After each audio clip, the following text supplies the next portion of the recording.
Welcome to And It's Live, the podcast which dives deep into football's most iconic seasons, stories, and what ifs. If you love football, history, tactics, and nostalgia, make sure to subscribe, hit the bell, and drop us a like on YouTube so you don't miss an episode.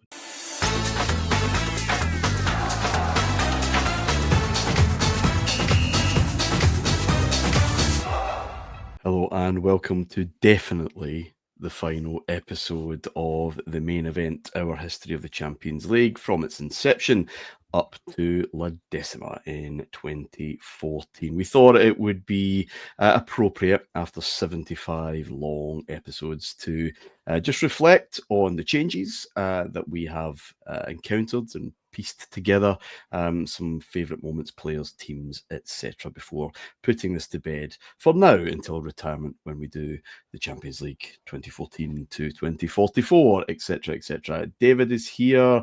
How are we doing, my man?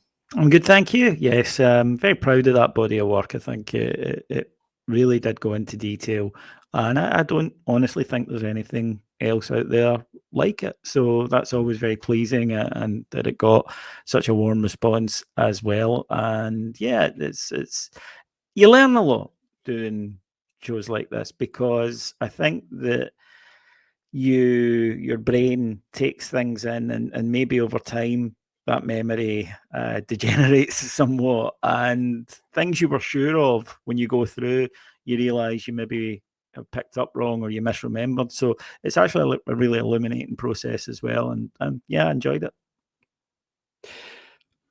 Me too, Adam. For me, anyway, I am a man of deep dives with absolutely no apologies given. Not because you can get stuck into something in a bit of depth, but you can start to see things just pieced together that maybe you hadn't expected. Absolutely threads that are so obvious, and you know what's going to happen, and you know how it all ties together. But some things just turned up. You're like, oh right, well that's how that all kind of came about. For someone not absolutely around and on it and watching all the football you could when it became out there, how have you enjoyed this look back at 20 odd years of European football?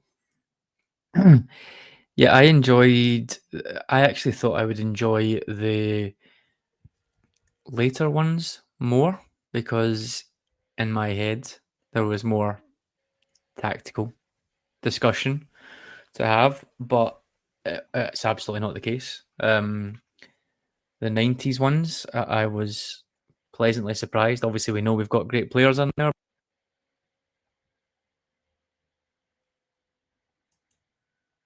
Rudimentary tactics show, and it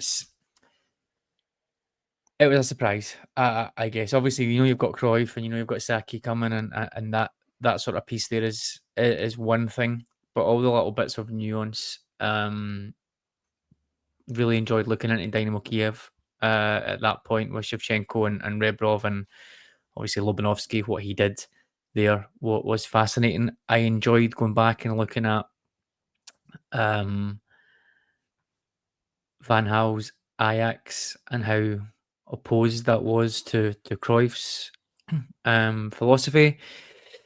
It wasn't something I'd ever really went back and thought about in, I was going to say in my later years there. That's an appalling way to speak for someone that's in his 30s. But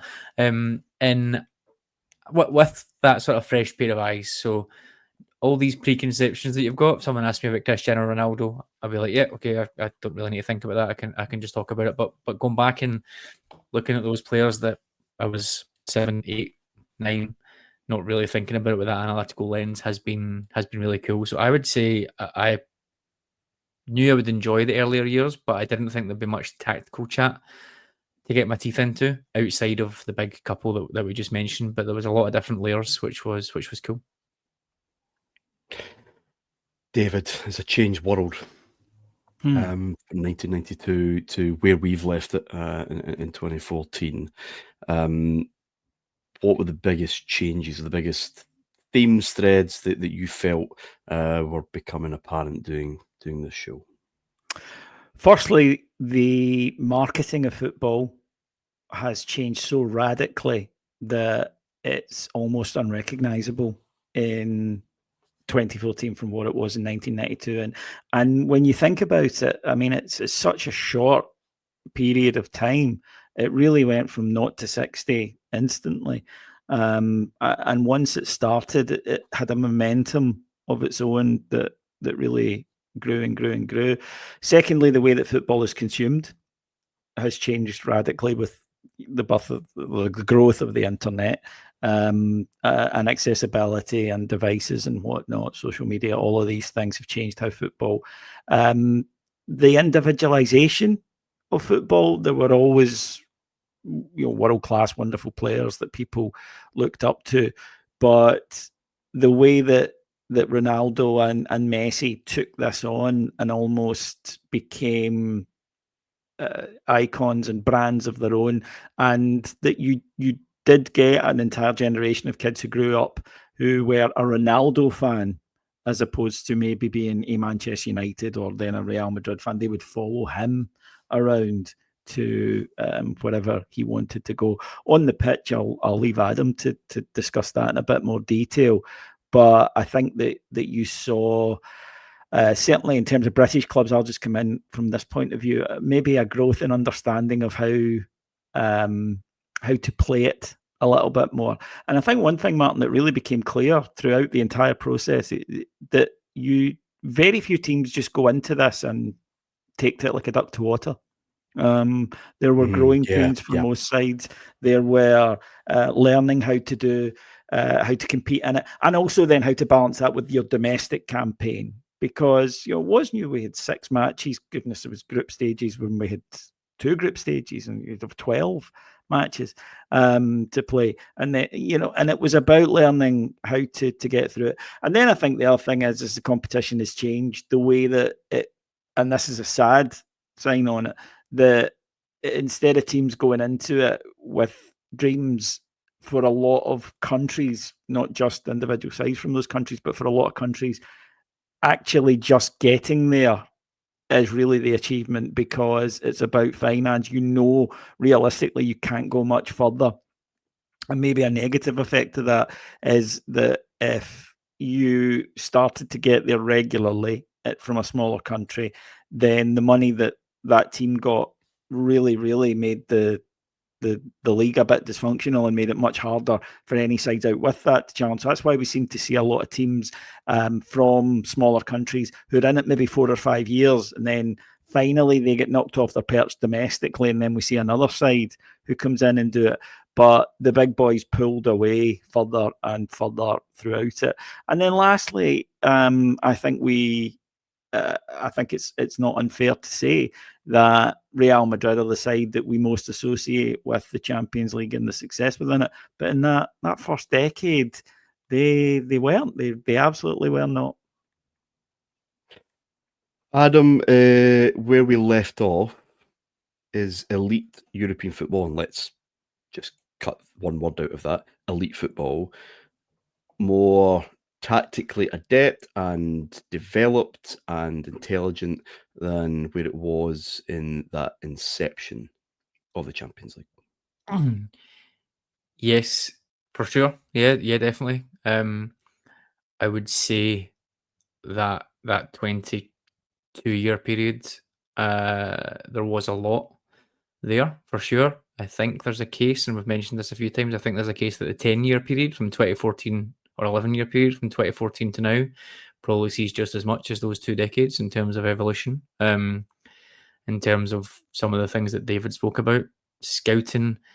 I'm not going to say scouting wasn't a thing in 2014, but the pathways, I think, have condensed remarkably, as some of those teams David mentioned, the teams that are just happy to be there have to go and scour obscure markets, certainly what would have been obscure markets even in 2014, to be able to afford players before they get gobbled up by the big machine. So yes, I think if we ever do look back at that 10-year period as a history project, I think that'd be quite interesting. But certainly the first 20 odd years,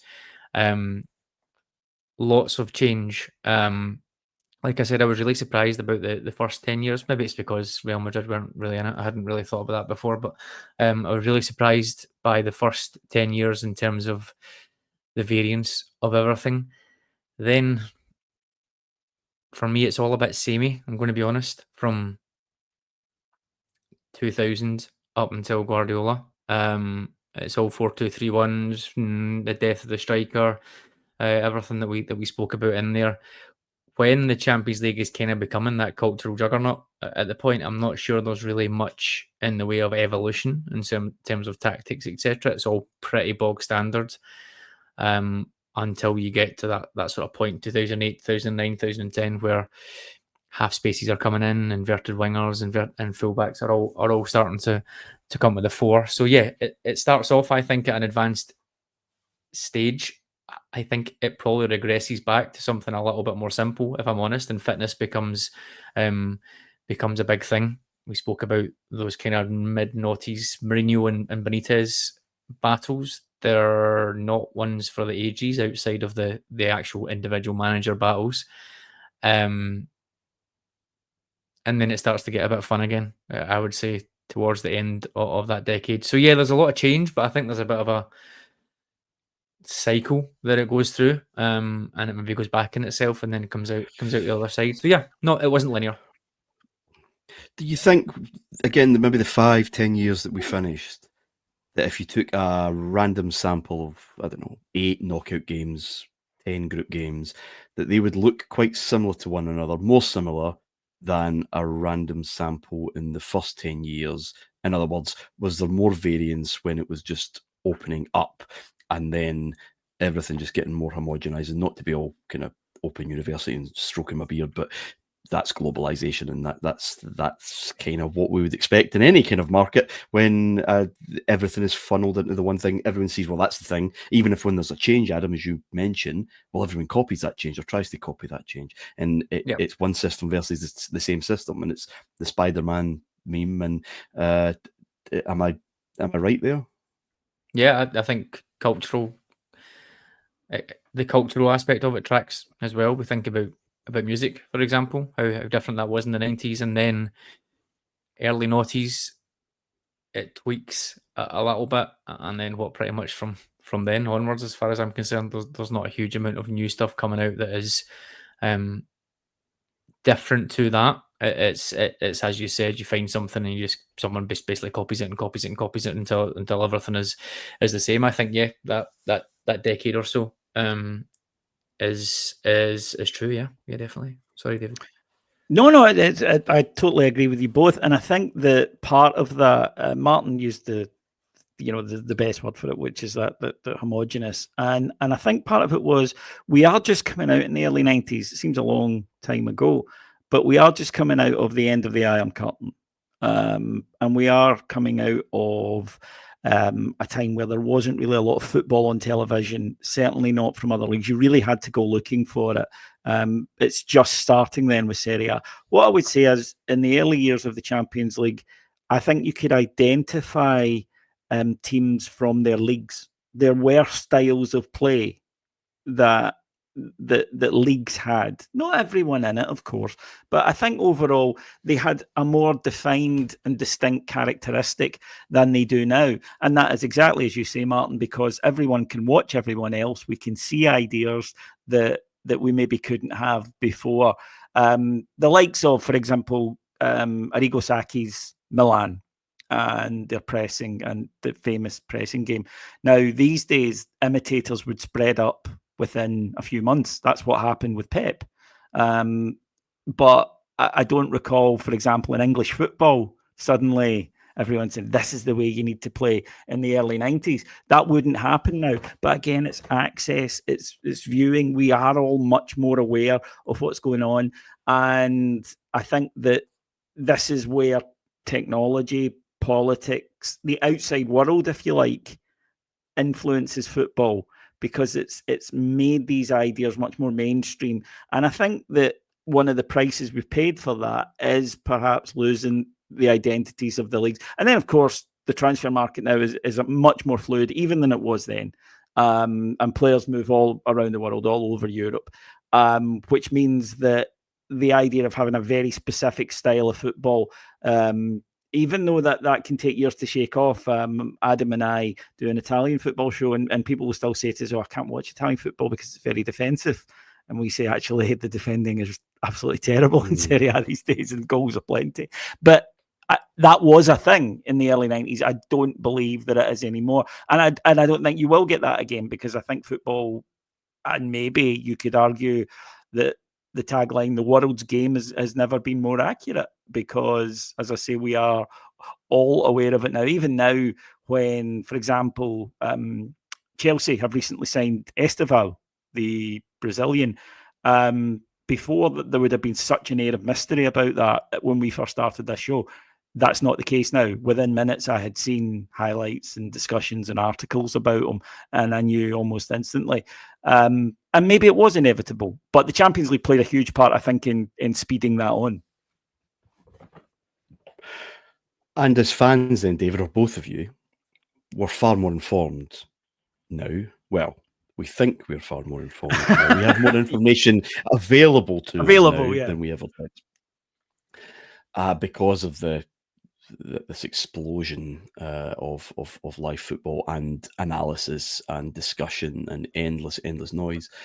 Are we better for it? That's a tough one, because I think it's difficult when you're living through something, and it's very easy to become a prisoner of nostalgia. As a football fan who loves watching football, and you guys know, I would sit and watch 4 or 5 games a day if it was possible. I love this. And while sometimes I might say, oh, the old days, it was a bit more special because you only had X amount of live games and whatnot. If you said to me we could go back to that, I wouldn't take you up on it. I think it's similar to music, for example. In the old days with music, you could, to hear a song, you had to hear it on the radio. Then you had to find out who it was. Then you had to wait till it came out. Then you had to physically go and buy it. And now, of course, you just Shazam on your phone and you have access to that instantly. And do I miss that sense of propriety that you had over music then? Yes. Would I go back to it? No. Am I ditching my Spotify playlists? No. So I think it's very easy to get trapped in. There are bits of it I miss. The air of mystery when you drew aside, the signing a player that you didn't know anything about, and your first look at was sometimes your first look at. The way that World Cups would introduce you and everything seems so exotic and different. Of course I miss that. But in the same way that my dad misses the pitches from the 70s, and he misses fights on the park when people and he'll talk about the terracing days, but when I say to him, would you rather go back to the terracing days, he said no. People fighting on trains and urinating in the streets and stuff outside the ground. He prefers it kind of the way it is. So we have to be careful. You will lose things from it. I think we're better educated about the game because, as you say, we have more access to it. I think that we have better discussions about it. And one thing I would definitely say, and obviously I'm biased given what we are currently doing right now and what we do, I do think that we're better served for media, because back then we didn't, we got cliches, that's all we got. We had punditry that didn't do any research into foreign teams, foreign players. They didn't go and find out for you, which is kind of their job, and that wouldn't fly now. So I think we are better served in some ways. There are bits of it I miss, and I totally understand that pool of nostalgia, because everything was better then, and we filter out what we don't need, which is the disappointing things. We remember everything being glorious and wonderful and great. And here's the thing, and this is a modern thing, and people will talk about, I don't like VAR, and I don't like the way the players dive about the place, and I don't like the money, and all of that is fine and valid. Football is more entertaining and has been this century than it was the previous. You and I watched football in the 80s, Martyn. It was not scintillating. It was very attritional. In Italy, you could win a league with 34 goals, as Milan proved, and over the course of a season. So, yeah, I think we need to be careful with it, and it's all right to say you miss things, but I do think that overall the game is healthier and in a better place, and we're better served as supporters for that. Adam, you said you were in your 30s for a few weeks? Yeah, I thought he was pushing it there. I thought that was an ambitious statement. Is it a few weeks? It is Kind of David Brent, What's 30s. what we at now? Yeah. I'm recording 3 weeks. That is a few weeks Yeah, by the skin of yeah. your teeth. Yep.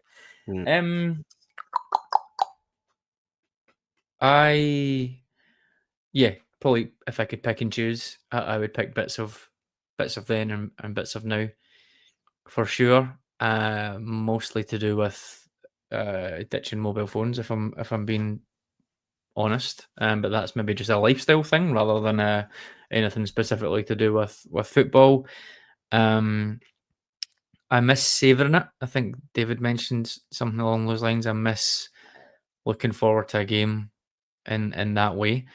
It is also easier to miss games now, obviously because there's more of them on. But if you're doing something else, you're like, "Oh, it's fine. I'll catch the highlights," and then you never catch the highlights. So what was I, once a special event, especially to people of my age and David's age, is now wallpaper, and it's just there in the bio, the goal show, and all right, there's another one flying in. Who cares? That's too much. It's too much. There was obviously a peak. I would say the television peak probably came later than the peak that I was talking about earlier on. It obviously did. Sky Sports News, Soccer AM, all that sort of stuff that would be old hat or is old hat now. There was a period there that maybe didn't coincide with the best actual football, but there was a period there that I think they got it spot on. Maybe that's just a grown-up thing. I would say 2010-ish feels like a good mix there of savouring the games still, but full access to teams and internet and all that sort of stuff. Analysis, journalism, etc. I think is much better. You've got everything that you could want there again, but again, everything that you could want there is a little bit overwhelming as well. I've got about 300 articles backed up that I would like to be reading, podcasts, etc. as well. If I had 3 or 4 of those that were very good and covered everything, I would get through them all and I'd feel a lot better mentally as well as anything else, because that accumulation, I'm a person that weighs on. If there's a lot of things in my backlog, I just won't do any of them, listening or anything. So yeah, I think there's a sweet spot there. If you could say mid to late 90s with the coverage from 2010-ish, 2012, I think I would take that as a hybrid. I'll stay with you. We haven't done this obviously because we stopped at 14, but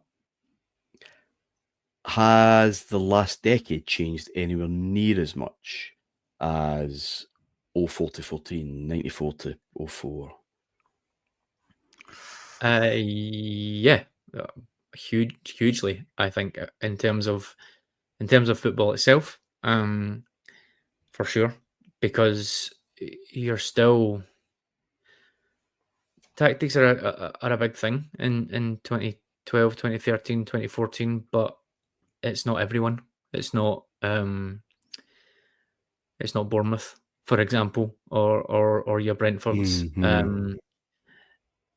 That's not happening. At that point, that's your Boltons and Stokes, I guess. They're still playing the same way they'd played for 20 or 30 years, in my mind, just with our players spending a bit more money. So I would say if I look at it tactically, and obviously the money has exploded as well in that 10, 11 years, I would say there is a lot more. People say it's homogenous now, and I kind of agree to a point. But the Premier League has got tactical variety now that it never had back then at all. I think the influx of coaches, of which unfortunately we've just stopped just before that influx of the elite coaches to the Premier League. Your Klopps and Guardiolas and Contes and all these guys bringing that flavour that David mentioned that at the time was still exotic, bringing that over, and it isn't just the sort of kick and rush 4-2-3-1 solo striker fullbacks that are centre halves and centre halves that can't kick the ball. So I think in terms of the advancement of on the pitch stuff, I think the last 10 years has been as big as, I don't know, maybe post-war into 60s or something like that. I'm not sure how far back, but certainly the last 10 years, I think, feels to me like it's advanced 20 years in that space. That's interesting. Might be my age, but I feel that final that we've just done feels like yesterday, looks like yesterday in a way that the 1990s, even early 2000s seem from a very I guess very, I do take that. I guess in terms of at the if we're top talking level. about the knockout stages. Your great point about the likes of Bournemouth and clubs that are so much more intelligently run and can challenge and can compete. I think the leagues look a bit far different. The composition of the leagues look hugely different than they did 10 years ago. But the Champions League at the upper end, it's just faster, a bit faster.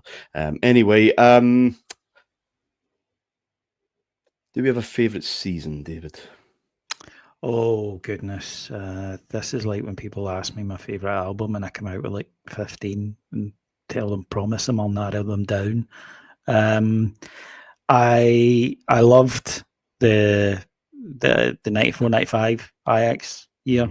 I thought there were different things then. There were teams coming through and making things happen. Turn the century. I don't know why, I've just got a real fondness for that. It felt really exciting. So maybe, it's a personal thing as well. But I've got to be honest and say, Martyn, the last few years, the knockout stages, and this isn't the period that we're covering, but they deliver. Oh my goodness, they deliver year on year out. But if I had to pick a favourite season, oh my goodness, you put me on the spot there. I will go for 98-99 because my own team were quite good. And I loved the Valencia story. There were some, that would be 99-2000, apologise. I loved the Valencia run to the final. I loved even that story at the end where they would have beaten any team in Europe but the one that was sitting there because of their own hang-up. I thought the narrative in that was, the whole season was absolutely superb. And then when I go back and I look at the names on the backs of shirts, dull of soul is the man who does not get a deep and unmistakable thrill when there are guys like Gabriel Batistuta kicking about on television. And I just remember being able to watch it all. That they were moving into that era where you could sit and watch it all, and really thinking, wow, we're at the we're really seeing something different now, in the way that if you are a supporter of a non-top 5 league, and even if I'm being honest, if you're a supporter of a team not from England or not called Real Madrid, Barcelona or PSG or Bayern Munich, that was the first year I began to think, wow, this is a kind of different sport we're watching, never mind, just a different level of football from what we're used to in this smaller league. And now, of course, as we know, it's a chasm. Adam?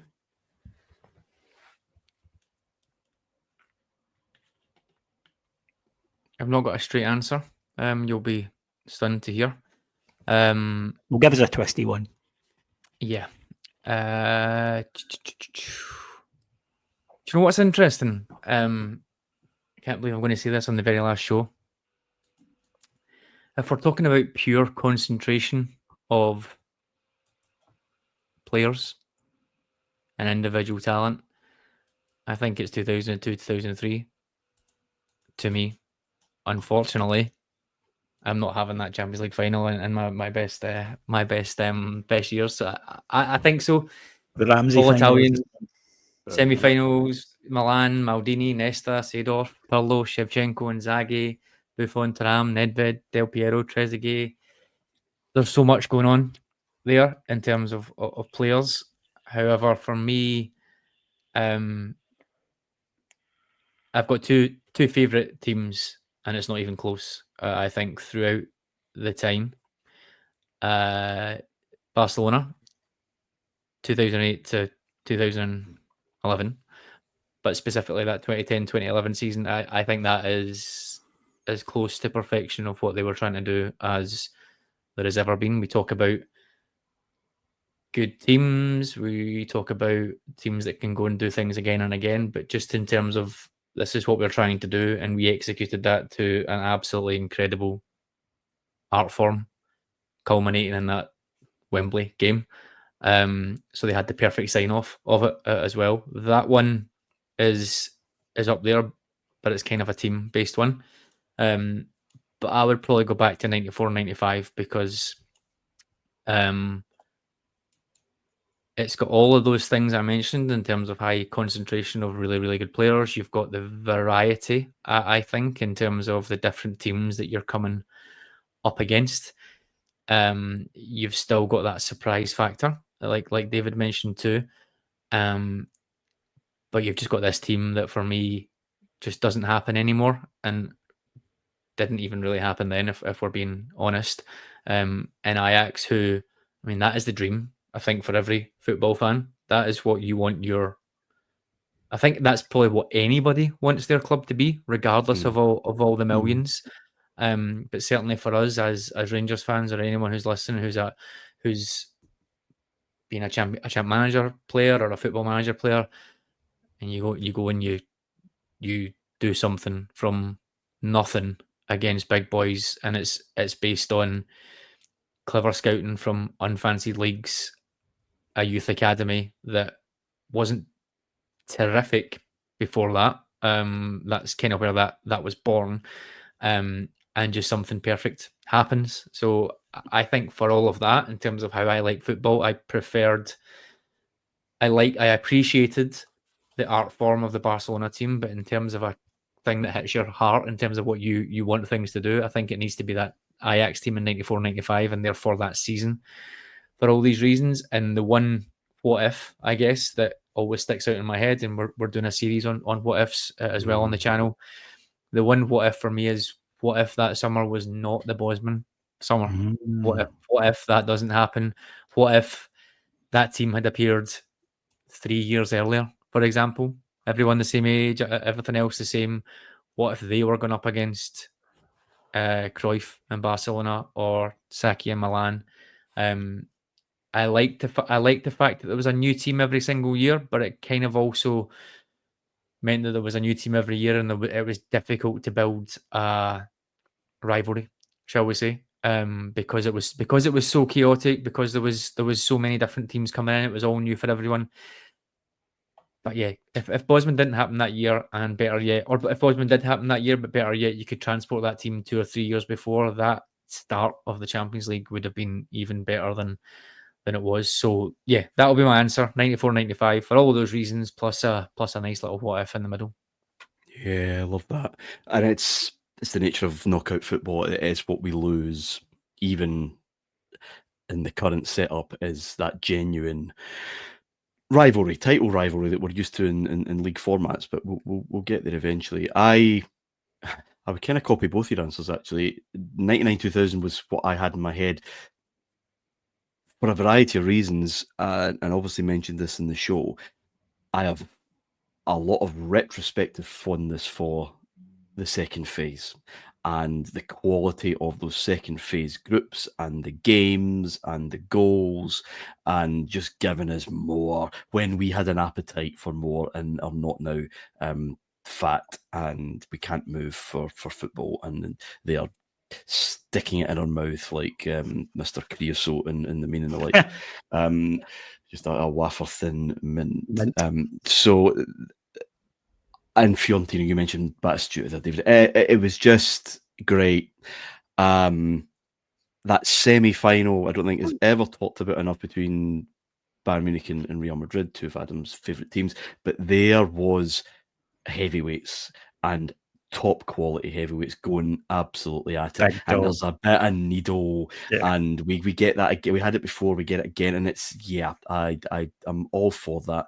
And yeah, I think that was a really fond. I've got fond memories of that tournament, and that final, the '95 final. Again, I made this point at the time, and I probably stand by it, that never has there been a better quality of 22 players taking to the field Yes. in a game of that magnitude with no outstanding talent towering over the rest? No superstar. It is just Which depth couldn't happen and 15 years later. In the era of Messi and Ronaldo, that could not happen. There would be that guy. Yeah. Aye, so it's I think that was it. That was it. And the Chelsea 2012 final as being the most fucking hilarious thing I have ever seen in the way that all unravelled. That was a joy to go back. Okay, 75 episodes. We're not going to go on for long. There's one key question, Adam, I have to ask you before we wrap up. Ronaldo. Did goalkeeping get better? Yes, it couldn't have got any Not bad. worse. Yeah, no, it definitely did. I think, I mean, goalkeepers got better rather than the goalkeeping itself. Yeah. It's one of those things, what comes first, the chicken or the egg? Buffon, Casillas, Can, Neuer, all these guys appearing. The thing that I found really interesting about goalkeepers in general that we spoke about right back at the start was the pass back rule changed everything for everyone, but obviously it was a fundamental thing for goalkeepers. And almost from that point, there was you're done. And unfortunately, you kind of can't save shots, but you need to come in for a bit and help us out here. And then you get the hybrids coming through, the ones that are specifically reared to do it, like Manuel Neuer. So in a way, it created something different and it created a bit of a variance. But then eventually, everything is the same again, and everyone is now doing that thing as well. So I think that thread that's all the way through it, and apparently we're now back to in the summer of 2025, we're now back to valuing goalkeepers that can save shots overall in terms of build up rather than build up. So yeah, I think they did get better. Defending got worse. Maybe that then means that goalkeepers got get better as well. I'm not too sure. But yeah, for sure they did. Gentlemen, it's been a joy, a genuine joy. It was the tournament that changed football, for better or worse, is up to you to decide. But we've gone into those debates, I think, as time has passed. Thank you, David. Thank you, guys. Thank you for your company on this trip. It's been a lot of fun. And thank you, Adam. Thank you. Yeah, 75 episodes. How long of a recording is that? Almost 2 years? No, 18 months. 18 months. 18 months of a recording period, but we are done. Thank you. And of course, just like sensible people, after that, you think we'd give ourselves a break? No, we're taking on a bigger challenge. Well done, us. And we're going right back in the DeLorean, back to the same season, the same date, 1992, the birth of another new dawn of football, English football in particular, of course, the Premier League, which had its own consequences and ramifications. And it's live. The history of the Premier League will be with you next week. Until then, bye for now. If you enjoyed the show and want to help us grow, please remember to hit that like button and subscribe to the channel. On YouTube, search for And It's Live Podcast. We've got new deep dives, drafts, and breakdowns dropping every other day.